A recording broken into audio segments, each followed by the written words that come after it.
Welcome back to the channel. इस video में हम लोग डिस्कस करने वाले हैं असिस्टेंट सर्जन एग्जाम 2023 का पेपर।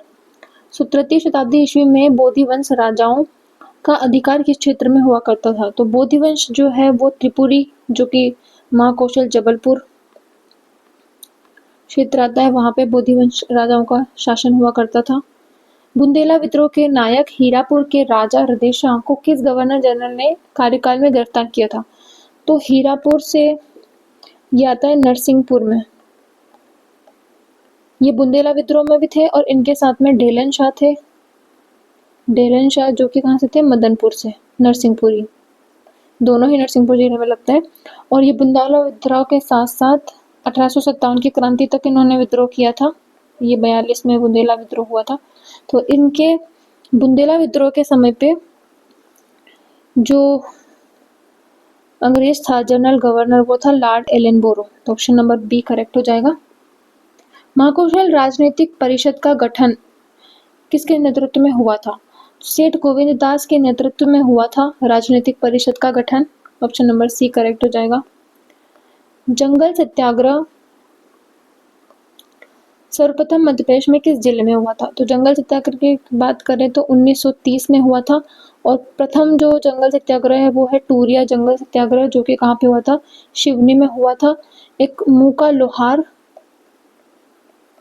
इसके नेतृत्व करता थे और साथ में दुर्गा शंकर मेहता भी, दुर्गा शंकर मेहता। इसके अलावा 1930 में ही जंगल सत्याग्रह अनेक जगह पे हुआ था, जैसे ओरछा जंगल सत्याग्रह हुआ था। उसके बाद बैतूल में हुआ था घोड़ा डोंगरी जंगल सत्याग्रह, जिसके नेतृत्व करता थे गंजन सिंह कोरकू। गंजन सिंह कोरकू बैतूल से थे ये। निम्नलिखित में से किस संस्कृत काव्य साहित्य की रचना गोंड शासक संग्राम शाह ने की थी? तो रसरत्नमाला जो है ये संग्राम शाह द्वारा रचित है। बाकी इन दोनों की बात करें, हृदय कौतुक और हृदय प्रकाश की, तो ये हृदय शाह द्वारा रचित है, हृदय शाह। नेक्स्ट देखिए, कालू जी महाराज का मेला कहाँ लगता है? कालू जी महाराज का मेला लगता है खरगोन में।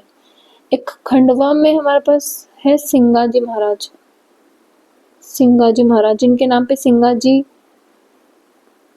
ताप विद्युत केंद्र पे स्थापित है। और खरगोन जिले में लगता है कालू जी महाराज का मेला। वही बात करें दतिया की, तो दतिया में लगता है सिंध नदी के किनारे सनकुआ मेला। निम्नलिखित शासकों में से किसके शासनकाल में सासबहू मंदिर का निर्माण हुआ था? तो इसकी बात करें तो महिपाल जो था कच्छप घात वंश का था। ये कच्छप घात वंश या कच्छवाह वंश जो है उसके शासनकाल में, महिपाल के शासनकाल में हुआ था सासबहू मंदिर, जो कि कहाँ पे है? ग्वालियर में है इसका निर्माण। बाकी देवपाल की बात करें तो देवपाल ने बनवाया था 64 योगिनी मंदिर मुरैना, 64 योगिनी मंदिर मुरैना, जो कि संसद भवन के लिए प्रेरणा स्रोत भी रहा है। इसके साथ बात करें कक्कन मठ मंदिर जो है शिव भगवान जी का, कक्कनट मंदिर मुरैना, इसका निर्माण कराया था कीर्तिराज ने। ये कच्छप घात राजाओं के मंदिर है और कच्छप घात राजाओं ने शिव पार्वती से संबंधित या शिव धर्म से संबंधित मंदिर बनवाए हैं। अगरिया जनजाति अपने किस काम के लिए जानी जाती है? तो अगरिया जो है गोंड जाति की उपजाति में आती है। लोहासुर इनके देवता है। लोहासुर से पता चल रहा होगा कि लोह शिल्प का कार्य करते हैं ये। ऑप्शन नंबर डी करेक्ट हो जाएगा।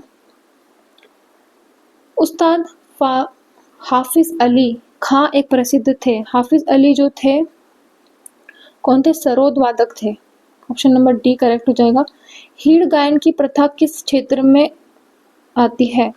तो ये मालवा की है, प्रमुख रूप से मालवा निमाड़ दोनों में ही गाई जाती है। ऑप्शन नंबर सी डी दोनों ही करेक्ट माने गए हैं। बाकी मालवा में पिंगला झुरापू गीत भी गाए जाते हैं। पिंगला झुरापू जो कि राजा भर्तरी की पत्नी पिंगाला के कारण से गाए जाते हैं। विरह गीत, विरह गीत गाए जाते हैं। और निमाड़ में मसाण्य गीत भी गाए जाते हैं, ऐसे किसी की मृत्यु के समय गाए जाते हैं। नेक्स्ट देखिए, निम्नलिखित में से कौन सा पहाड़ियों का समूह पश्चिमी सतपुड़ा श्रृंखला में स्थित है? तो पश्चिमी सतपुड़ा की बात करें तो देखिए, अगर ये मध्य प्रदेश है तो इस तरह से संकरी पहाड़ी और उधर चौड़ी है। तो सबसे संकरी पहाड़ी आ जाती है राजपीपला की पहाड़ी, राजपीपला। अब राजपीपला पहाड़ी में बीजागढ़ पहाड़ी, बड़वानी पहाड़ी, जिसमें कि बड़वानी में आ जाता है चूलगिरी, जहाँ पे 52 गजा 84 फीट ऊंची आदिनाथ की मूर्ति है, जैन तीर्थ स्थल। बीजागढ़ की पहाड़ियाँ, असीरगढ़ का किला भी आ जाता है। तो मुख्य जो रूप है वो कौन सा आ जाएगा, राजपीपला की पहाड़ियाँ और उसके साथ साथ, लेकिन ये महादेव और मेकल ये तो पूरा सतपुड़ा ही हो गया। महादेव तो मध्य में आता है और मेकल इधर आता है।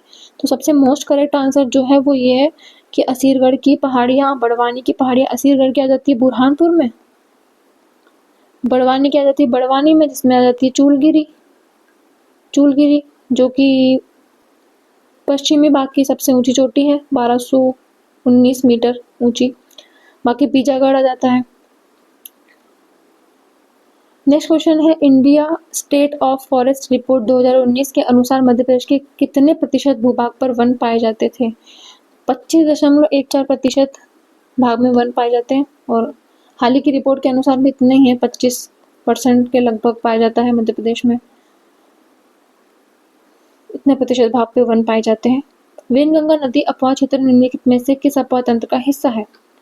तो गोदावरी नदी जो है, जिसे यहाँ से हमारे पास छिंदवाड़ा से निकलती है पेंच नदी, उसके बाद छिंदवाड़ा से ही निकलती है कन्हान नदी, तो ये पेंच नदी मिल जाती है कन्हान में। यहाँ सिवनी से निकलती है वेनगंगा नदी, तो सिवनी से निकलती है वेनगंगा, और फिर यहाँ पांडुरना की सीमा बनाते हुए बैतूल से निकलती है वर्धा नदी, वर्धन शिखर से, और ये पांडुरना की सीमा बनाते हुए ये मिल जाती है वेनगंगा में, और ये बहती है आगे प्राणहिता नाम से, और फिर आगे जाके कहाँ मिल जाती है, गोदावरी में। तो ये पूरा गोदावरी अपवाह तंत्र है। ठीक है, ये आ जाता है हमारे पास छिंदवाड़ा, ये आ जाता है हमारे पास पांडुरना की दक्षिणी सीमा बनाती है वर्धा नदी, ये है वेनगंगा। और वेनगंगा में शिवनी के बाद शिवनी में है भीमगढ़ बांध, जो कि है संजय सरोवर, संजय सरोवर जो एशिया का सबसे बड़ा मिट्टी का बांध है। और इसी के आगे बालाघाट में है दूती बांध, दूती बांध। नेक्स्ट क्वेश्चन देखिए, क्वेश्चन है, कथन ए मध्य प्रदेश के उत्तर पश्चिमी भाग पर कटीले वन एवं झाड़ियां पाई जाती है, और कथन बी है कारण मध्य प्रदेश का पश्चिमोत्तर भाग अर्धशुष्क जलवायु का क्षेत्र है। तो ये दोनों ही कारण एकदम सही है, और इसका स्पष्टीकरण भी सही है कि वर्षा कम होने के कारण अर्धशुष्क जलवायु वाला क्षेत्र है वो, और उसी के कारण कटीले वन पाए जाते हैं वहाँ पे। नेक्स्ट क्वेश्चन देखिए, तापमान की दृष्टि से मध्य प्रदेश का अधिकांश भाग निम्नलिखित में से किस भाग में आता है? तो ये आता है अति तापीय भाग में। ऑप्शन नंबर बी हमारे पास करेक्ट हो जाएगा। और द्वितीय गर्मी जो है, द्वितीय गर्मी कही जाती है सितंबर अक्टूबर को, उमस वाली गर्मी मालवा में।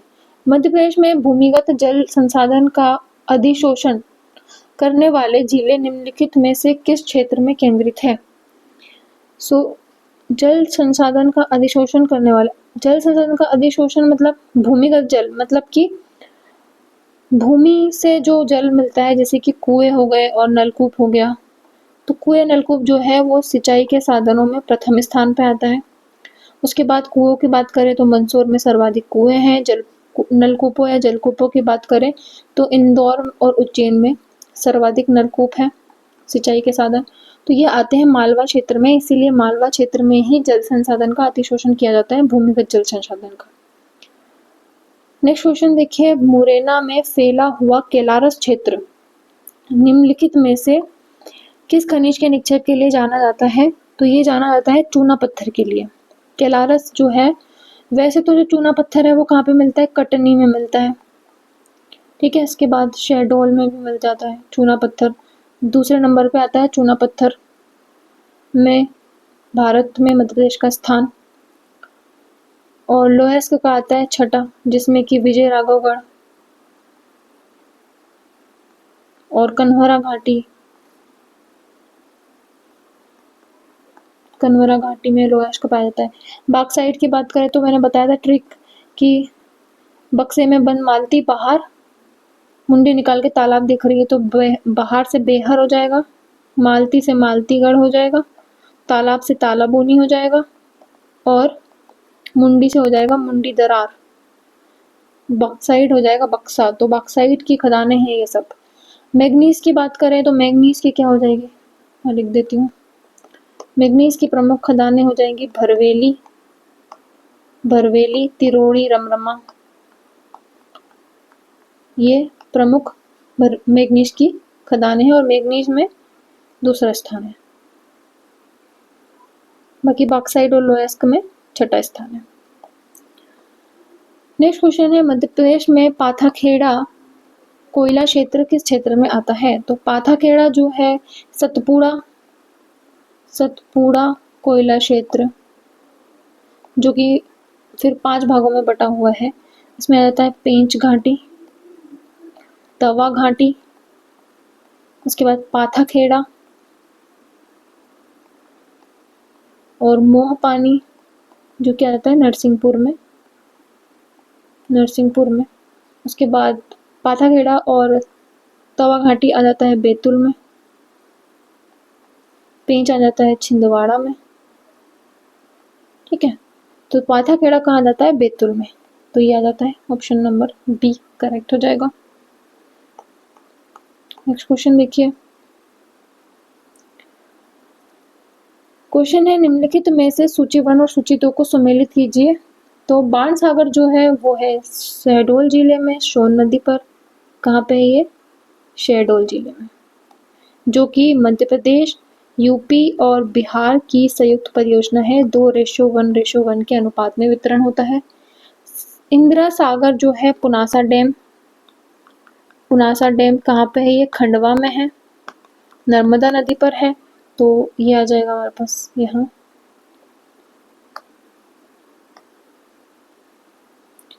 और ये मध्य प्रदेश में स्थित नर्मदा नदी की सबसे बड़ी परियोजना है। और हालांकि नर्मदा की सबसे बड़ी परियोजना गुजरात में है, सरदार सरोवर, जिसमें मध्य प्रदेश का हिस्सा भी है, और इसकी 1000 मेगावाट क्षमता है नर्मदा वाले की। सम्राट अशोक सागर जो है वो बेतवा नदी की सहायक नदी हलाली नदी पर है। ये कहाँ पे? विदिशा में है। हलाली परियोजना संजय सरोवर अभी मैं बताया था भीमगढ़ बांध वेनगंगा पर है। तो उसका करेक्ट ऑप्शन कौन सा हो जाएगा? ऑप्शन नंबर सी है करेक्ट मैच। 1 का 3 एंड बी का 4, सी का 1 एंड डी का 2। तो ऑप्शन नंबर सी करेक्ट हो जाएगा। राजघाट बहुउद्देशीय परियोजना निम्नलिखित में से 2 राज्यों की संयुक्त परियोजना है। तो ये मध्य प्रदेश और राजस्थान की संयुक्त परियोजना है। ये बेतवा नदी की परियोजना है, जो कि मध्य प्रदेश के अशोकनगर और उत्तर प्रदेश के ललितपुर इनकी सीमा पर है। और इसका अन्य नाम रानी लक्ष्मीबाई जल परियोजना भी है, जल विद्युत परियोजना। नेक्स्ट क्वेश्चन देखिए, 91वें संविधान संशोधन 2003 के उपबंधित किसी राज्य में मुख्यमंत्री सहित मंत्रियों की कुल संख्या का विधानसभा के कुल सदस्यों की संख्या कितने प्रतिशत से अधिक नहीं होगी? तो अगर बात करें 2003 के द्वारा उपबंधित किसी राज्य के मुख्यमंत्री सहित मंत्रियों की कुल संख्या जो है 15% से अधिक नहीं होगी। तो ऑप्शन नंबर ए हमारे पास करेक्ट आंसर आ जाएगा। नेक्स्ट क्वेश्चन है, मध्य प्रदेश विधानसभा अध्यक्ष बनने के लिए न्यूनतम आयु। तो विधानसभा अध्यक्ष या सदस्य बनने के लिए 25 वर्ष होनी चाहिए। वहीं अगर राज्यपाल की बात करें तो राज्यपाल के लिए न्यूनतम आयु सीमा 35 वर्ष है। विधानसभा अध्यक्ष सदस्य की बात करें तो हम बात करते हैं अध्यक्ष की। तो प्रथम जो अध्यक्ष थे वो कौन थे? कुंजीलाल दुबे, जिन्होंने सर्वाधिक कार्यकाल रहा है जिनका। और अगर सबसे कम समय की बात करें तो तेजलाल टेबरे, ये बहुत ज़्यादा ही तेज थे इसलिए बहुत कम समय के लिए रहे। मध्य प्रदेश पंचायती राज विधेयक 1993 की विधानसभा में स्थापित किया गया था। तो ये 10वीं विधानसभा में पंचायती राज अधिनियम या विधेयक जो है 1994, जो कि 24 अप्रैल 1993 को भारत में लागू हुआ था, और मध्य प्रदेश में 25 जनवरी 1994 को 73वां संशोधन लागू किया गया था, और जिसमें पंचायतों को 11वीं सूची में टोटल 29 कार्य सौंपे गए थे, और 24 अप्रैल को पंचायती राज दिवस भी मनाया जाता है संपूर्ण भारत देश में। नेक्स्ट क्वेश्चन है, मध्य प्रदेश योजना आयोग का गठन कब हुआ था? तो ये हुआ था 24 अक्टूबर 1972 में। ऑप्शन नंबर बी करेक्ट हो जाएगा। कारखाना या कारखाने मुख्यतः चूना भंडार के आसपास किसके लिए स्थापित किए जाते हैं? तो चूना भंडारण के आसपास चूने से क्या बनता है? सीमेंट बनता है। तो सीमेंट वाले उद्योग ज़्यादा स्थापित किए जाएंगे, तो केवल एक हमारे पास आ जाएगा। बाकी लोहा अयस्क का क्या काम है? चूना भंडारण से। और कहाँ पाए जाते हैं चूना? चूना पाया जाता है कटनी। कटनी को बोलते हैं चूना नगरी। निम्न में से कौन सा जिला शक्कर उद्योग से संबंधित नहीं है? तो बुरहानपुर, हरदा, नरसिंहपुर, ये सभी जगह शक्कर उद्योग है। उपरोक्त में से कोई नहीं आएगा। और पहली शक्कर मिल की बात करें तो 1934 में रतलाम के जावरा में स्थापित की गई थी पहली शक्कर मिल। 19 और 21 के मध्य हुए राष्ट्रीय परिवार स्वास्थ्य सर्वेक्षण 5 के अनुसार मध्य प्रदेश की कुल शिशु मृत्यु दर 41.3 रही थी। शिशु मृत्यु दर। राज्यपाल का कार्य मेहमानों को इज्जत करना और उनको चाय, भोजन या दावत देने के अलावा कुछ कार्य नहीं है, ऐसा किसने कहा था? तो स्वयं जो हमारे प्रथम राज्यपाल थे उनके कथन है ये, पट्टाभी सीतारामैया। क्या पता इनसे ऐसा काम करवाया गया हो। मतलब संवैधानिक प्रधान होता है राज्यपाल, केवल वास्तविक जो प्रधान होता है वो मुख्यमंत्री होता है, तो इसलिए शायद ऐसा कहा गया होगा। विशेष आर्थिक क्षेत्र क्रिस्टल आईटी पार्क निम्न में से किस शहर में अवस्थित है? तो आईटी क्रिस्टल पार्क इंदौर में है। भोपाल की बात करें तो यहाँ है multi skill park. Multi skill park जिसका नाम संत रविदास मल्टी स्किल पार्क है, जो कि सिंगापुर की सहायता से स्थापित किया गया है। वहीं बात करें सिल्क पार्क की, सिल्क पार्क ये कहाँ पे? पंचमढ़ी में, नर्मदापुरम। 2001 के जनगणना के आंकड़ों के अनुसार कौन सा युग्म सुमेलित नहीं है? 2001 का तो ऑप्शन नंबर डी जो है वो करेक्ट नहीं है। वहीं 2011 की बात करें तो 236 रहा है हमारा जनसंख्या घनत्व। संयुक्त राष्ट्र महासभा के 78वें सत्र के अध्यक्ष के रूप में किसे चुना गया? डेनिस फ्रांसिस को चुना गया संयुक्त राष्ट्र महासभा के रूप में अध्यक्ष। हाल ही में चर्चा में रहा हेलमंद नदी विवाद किन दो देशों के बीच रहा है? तो ये हाल ही में मतलब 2023 की बात कर रहे हैं, अफगानिस्तान और ईरान। नेक्स्ट क्वेश्चन देखिए, पहली महिला कबड्डी लीग का खिताब किसने जीता? उमा कोलकाता से जीता गया था, ये ऑप्शन नंबर डी। हाल ही में वर्ष 2023 का जूनियर हॉकी राष्ट्रीय चैंपियनशिप का खिताब किसने जीता? तो 2023 का मध्य प्रदेश ने जीता था जूनियर हॉकी। हाल ही में जारी की गई फीफा 2023 में रैंकिंग में भारत का कौन सा स्थान है? 99वां स्थान है भारत का। मेरा गांव तीर्थ योजना जो है मध्य प्रदेश के किस जिले से शुरू की गई थी? तो ये शुरू की गई थी हरदा जिले से। ऑप्शन नंबर ए करेक्ट हो जाएगा। किस राज्य में और इसके अलावा 2012 में एक हमारे पास तीर्थ यात्रा योजना प्रारंभ की गई थी मध्य प्रदेश सरकार द्वारा 2012 में। किस राज्य में डॉक्टर भीमराव अंबेडकर की 125 फीट ऊंची प्रतिमा का अनावरण किया गया? तो भीमराव अंबेडकर जो है तेलंगाना में इनकी 125 फीट ऊंची प्रतिमा का अनावरण किया गया है। वहीं बात करें सरदार वल्लभ भाई पटेल की, तो इनकी जो है विश्व में सबसे ऊंची जो प्रतिमा है नर्मदा नदी के किनारे गुजरात में स्थापित की गई है। मध्य प्रदेश राज्य में कुल कितने साइबर तहसील स्थापित किए गए हैं? इस क्वेश्चन को डिलीट कर दिया गया था। 17वां प्रवासी भारतीय दिवस कहाँ आयोजित किया गया था? तो ये प्रवासी भारतीय जो है इंदौर में किया गया था। मध्य प्रदेश का पहला मेडिकल डिवाइस पार्क कहाँ पे स्थापित है? ये स्थापित है उज्जैन में। इंटरफेस रिपीटर का उपयोग ओएस मॉडल की किस लेयर पर किया जाता है? OSI। तो इसका आंसर आ जाएगा फिजिकल लेयर पर इसका उपयोग किया जाता है। निम्नलिखित में से कौन सा एक स्थिर एल्गोरिदम है? तो काउंटिंग शॉर्ट जो है वो स्थिर एल्गोरिथम में आता है। तो ऑप्शन नंबर डी हमारे पास मोस्ट करेक्ट हो जाएगा। सफल ई गवर्नमेंट कार्यान्वयन के लिए निम्नलिखित में से कौन सी सबसे बुनियादी आवश्यकता है? तो आईसीटी इंफ्रास्ट्रक्चर, संस्थागत ढांचा और आईसीटी साक्षर नागरिकता, ये सभी ही बुनियादी ढांचे हैं। ऑप्शन नंबर डी करेक्ट हो जाएगा। ई प्रोक्योरमेंट किसका एक उदाहरण है? तो ये उदाहरण है सरकार टू सरकार, G2G, G2C एंड G2B। ये सभी का ही उदाहरण है, तो तीनों ही करेक्ट माने गए हैं। या नहीं होना चाहिए था, तो ये आंसर आ जाएगा।